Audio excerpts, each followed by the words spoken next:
দাম দিয়াছি মায়ের অশ্রু, বনের সম্ভ্রম রে। বলতে কি কেউ পারো তোমরা, সে দাম কারো কম রে। কত কুলের কুলাঙ্গনা নাম নিয়াছে বীরাঙ্গনা, দুঃখে বাংলার পদ্মা মেঘনা যমুনা যে উজান বয়। আমি দাম দিয়ে কিনেছি বাংলা, কারুর দানে পাওয়া নয়। আমি দাম দিয়ে কিনেছি বাংলা।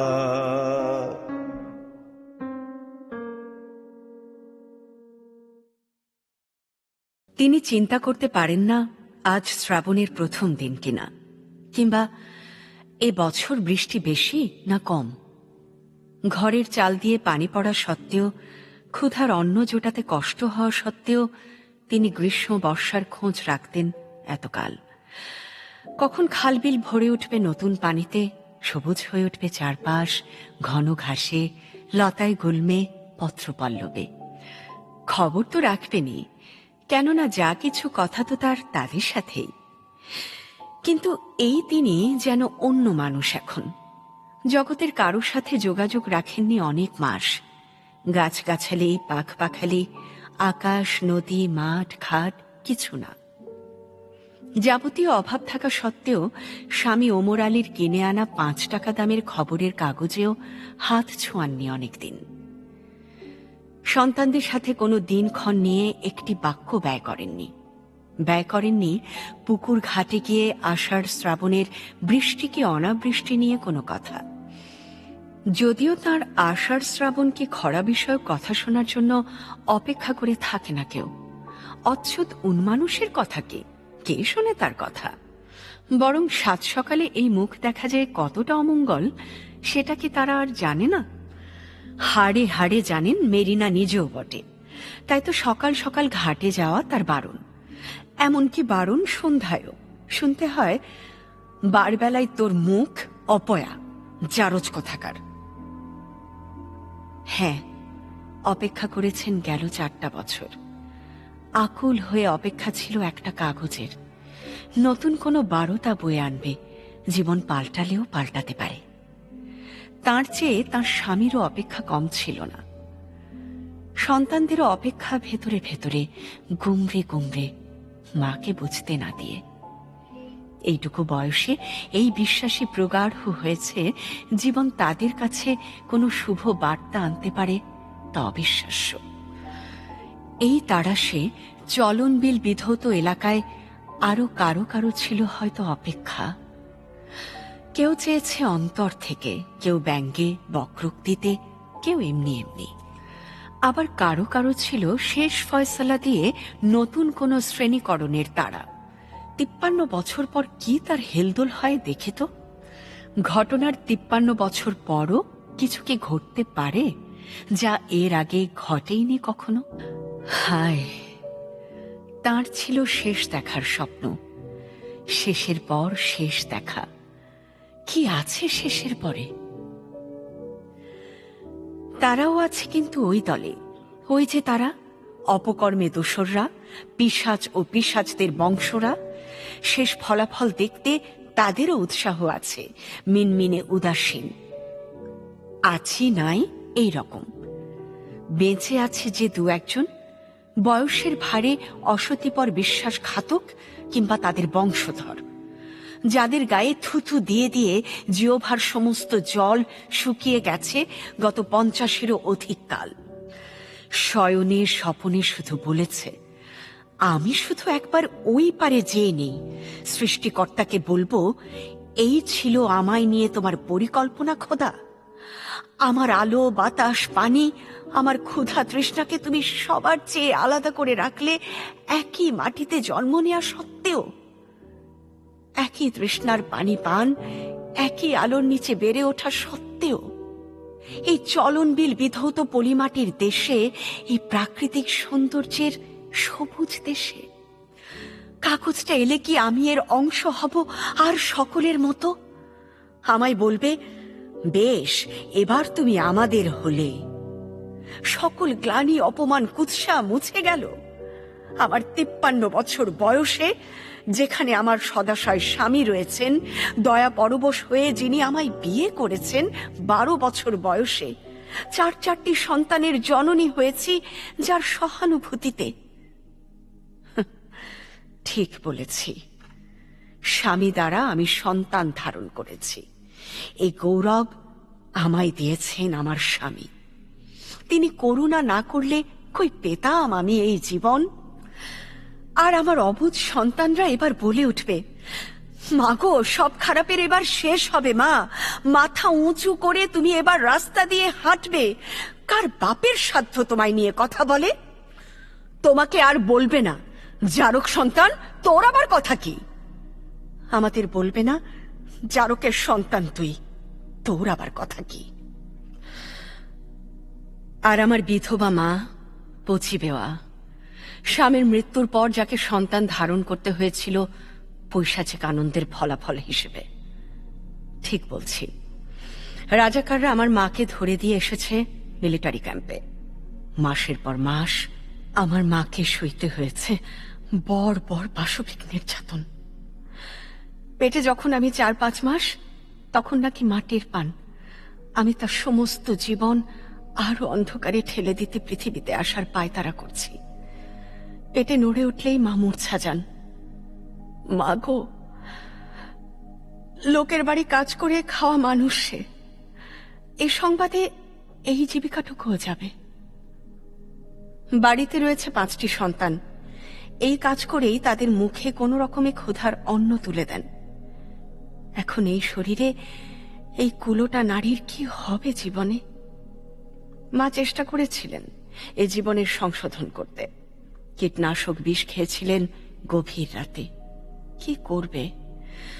মানুষের বাড়ি কাজ করে জীবিকা নির্বাহ করা মানুষ, লোকলজ্জা, কটু কথা আর ভয়াবহ ভবিষ্যৎ চিন্তা এই পথই তাকে বাতলে দেয়। মানে পেটের সন্তান সহ পৃথিবী থেকে প্রস্থানই কাম্য হয়েছিল। অভাব দারিদ্র্যের সাথে এই কলঙ্ক ভার তিনি সইবেন না, সহজে যায় না। কিন্তু আমি অমৃতের সন্তান।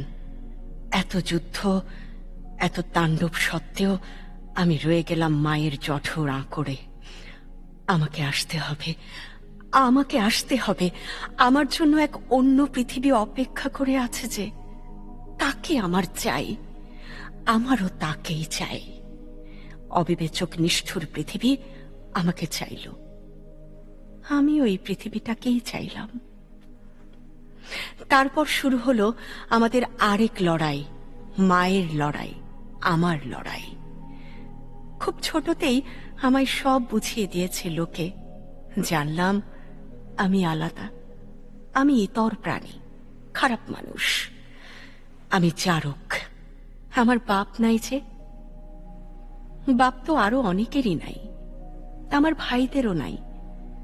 আমার যে কি দোষ তাই বুঝতেই 1 যুগ পেরিয়ে গেল। খেলতে গেলে বলে, তুই জারক, সরে যা, আয় তুই জারক, তুই জারক। এমনি এমনি পেরোয়নি বছরগুলো। কতদিন মা মেরে ফেলতে চেয়েছেন, গলা টিপে প্রায় মেরেই ফেলেছিলেন। মর তুই, মর, তুই মরলে হাড় চূড়ায়। ভাইরা না ঠেকালে ছোটকালেই সব শেষ হতো। ইস, এই যে দুনিয়া, মরে গেলে তার কিছুই দেখা হতো না। কত তার রং, রূপ, রস, গন্ধ। কত পদের মানুষ, মানুষ যে কত কিছু পারে, খারাপ, ভালো, জটিল, কুটিল। আর ঘৃণা, কত রকমের ঘৃণা, কত রঙের ঘৃণা, অকারণ সব। না, অকারণ নয়। আমি যে দুর্বিপাকে পড়ে পৃথিবীতে এলাম তার নিশ্চয়ই কারণ আছে। অকারণ তো কিছু ঘটে না। এই বিপুলা পৃথিবীর কোনো কিছু অকারণ নয়। আমি না এলে সারা বছর জীবনব্যাপী কে জানত আমি কে, আমি কি কারণে এলাম, আমার প্রয়োজন কি ছিল এই পৃথিবীর। তাই তো এত কিছুর পরও ধরণী আমায় বুক পেতে নিল। আমি রইলাম। আমার মা যে একরকম আত্মাহুতি দিল সারাটা জীবন, মেরে ফেলতে গিয়েও ব্যর্থ হল। বঞ্চনায় লাঞ্ছনায় ধুঁকে ধুঁকে একটু একটু করে মৃত্যু হল তাঁর। তারপর তিনি চলে গেলেও রেখে গেলেন বীজ আমাকে, মনে করিয়ে দিতে তাহাদের ঘৃণার, কটূক্তির, বিদ্বেষেরই উপপাদ্য। না, শুধু তার জন্য নয় গো, এই পৃথিবীর যা কিছু প্রয়োজন তাই সে রাখে। আমি রইলাম কেননা আমাকে পৃথিবীর প্রয়োজন, তোমাদেরও প্রয়োজন। না হলে মা কেন বীরাঙ্গনা গৌরবের খেতাবের জন্য লড়াই করতে পারেন নাই? তিনি কেন এত বড় একটা যুদ্ধের অংশী হয়ে দেশবাসীকে ঋণের নিচে রেখে চলে গেলেন চিরতরে? তিনি তো জানতেও পারেন নাই এই গৌরবের মাহাত্ম্য। এমন নয় তিনি স্বল্পায়ু ছিলেন, জীবন যুদ্ধ চালাতে না পেরে মৃত্যু হয়েছে। মুক্তিযোদ্ধাদের যুদ্ধ শেষ হয়েছে 9 মাসে, মায়ের যুদ্ধ চলেছে আরো 35 বছর। আমৃত্যু। যুদ্ধের এতটা বছর পর, 47 বছর পর, তার মৃত্যুরও 16 বছর পর দরখাস্ত করতে হলো মায়ের হয়ে আমাকে। হে দেশ, হে পঁচি বেওয়া, তোমরা স্বাধীনতার জন্য সম্ভ্রম দিয়েছ, এবার আব্রু দাও তাহলে। বলো, তুমি বীরাঙ্গনা, তুমি লড়েছ তোমার সবটুকু দিয়ে। স্বীকার করো, বলো তুমি এদেশের জন্য লড়েছ, এখনো লড়ে যাচ্ছে তোমার মেয়ে তোমার প্রতিনিধি হয়ে, যাকে পৃথিবীর আলো দেখানোর জন্য তুমি 35 বছর নিগৃহীত হয়েছ। তারপর এই মাটি তোমায় গ্রহণ করেছে। স্বাধীনতার 35 বছর পর শুধু কলঙ্ক মাথায় মৃত্যু, বীরাঙ্গনার মুকুট না পেয়ে মৃত্যু। হায়, কোটি কলঙ্ক সত্ত্বেও মাটির কোনো অসুবিধা হয় নাই কলঙ্কিনী তোমাকে গ্রহণ করতে। সে বুক পেতে গ্রহণ করেছে, স্বাধীন মাটি তোমার ঋণ শোধ করেছে। যখন আমারও 50, 2021 সাল, স্বাধীনতার সমান বয়স, মনে হলো এ জীবন তো তুচ্ছ নয়। এই যে স্বামী ওমর আলী 12 বছর বয়সে বিয়ে করে নিয়ে এলেন, 4টি সন্তানের গর্বিত মাতা হলাম। হায়, আমার মা আমায় পেতে কত লাঞ্ছনার শিকার হয়েছেন। আমার স্বামী আমায় বিয়ে করার দায়ে কত নিপীড়ন সয়েছেন। আমার সন্তানরা পথে ঘাটে কত মানুষের নিন্দামন্দ কথা শুনে মুখ গুঁজে ফিরে এসেছে। এসব তো এমনি না, নিশ্চয়ই কোনো কারণ আছে। মৃত্যুর 13 বছর পর আমার মা যদি বীরাঙ্গনা হন, মাসিক 1500 টাকা ভাতা, গ্যাজেটে তার নাম উঠেছে। হায়, তার সন্তান হিসেবে আমারই বা কেন লাঞ্ছনাই শুধু প্রাপ্তি? আমায় পরামর্শ দিলেন জ্ঞানীগুণী ব্যক্তিরা। আমি আবেদন করলাম, যা এখনো পর্যন্ত হয়নি কোনোদিন, তার জন্য আবেদন করলাম। আমি যুদ্ধ শিশুর মর্যাদা চাইলাম। কে বলে আমি তোমাদের মাটিকে কেবল কলঙ্কিত করতে, মাকে কলঙ্কিত করতে ধরায় এসেছি? স্বাধীনতা যদি দামি হয়, মুক্তিযোদ্ধারা যদি সম্মানিত হন, আমার মা যদি বীর হন, আমার মায়ের অংশ হয়ে আমি কেন সম্মানিত হব না? তোমাদের স্বাধীনতার দামে কেনা আমি। কেন 50টি বছর আমাকে, আমার মাকে লাঞ্ছনা বইতে হলো? তার জবাব চাওয়ার দিনই তো আজ।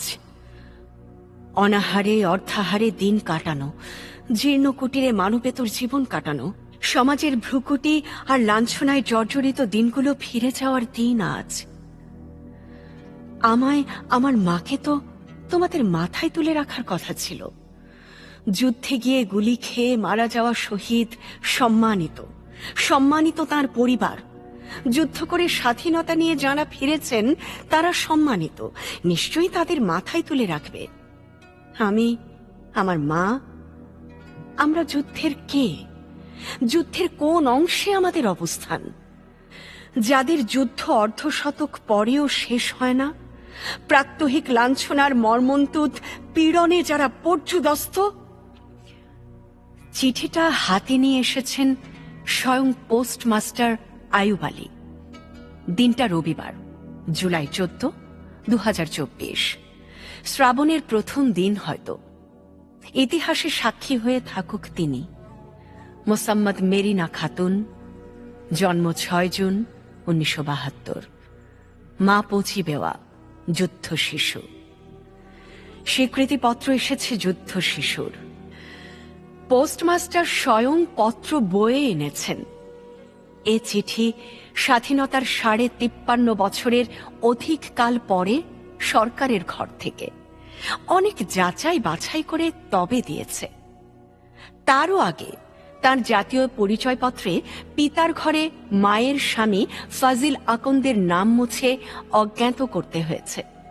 অথচ তিনি তো বলেছিলেন, পিতার ঘরে আমার নাম লিখো, শেখ মুজিবুর রহমান। না, অর্ধশতক পর তার নাকি হয় না। আইডি কার্ডে অজ্ঞাত শব্দ বসাতে আবার লড়াই ফাজিল আকন্দের স্থলে অজ্ঞাত বসাতে যেতে হয়েছে রাজশাহী, খুলনা, ঢাকা, সিরাজগঞ্জ। 3-4 বছর ছোটাছুটি। কেন এতটা বছর লাগবে এক অজ্ঞাত শব্দ লিখতে? দেশে কি মানুষ নাই? সব মোড়ে ভূত হয়েছে বঙ্গবন্ধুর সাথে? এত লেখাপড়া, এত গবেষণা গবেষকরা করলেনটা কি 53 বছর? এত মুক্তিযুদ্ধের ইতিহাস সেখানে আমাদের কিভাবে রাখা আছে?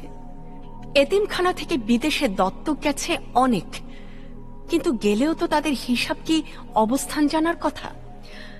আমায় বলেছে কেউ কেউ, তোর কপাল খারাপ রে, তোকে তোর মা ঠিক জায়গায় দিয়ে আসতে পারে নাই, দিলে তো কপাল খুলে যেত, সুইডেন কি ইটালি থাকতি।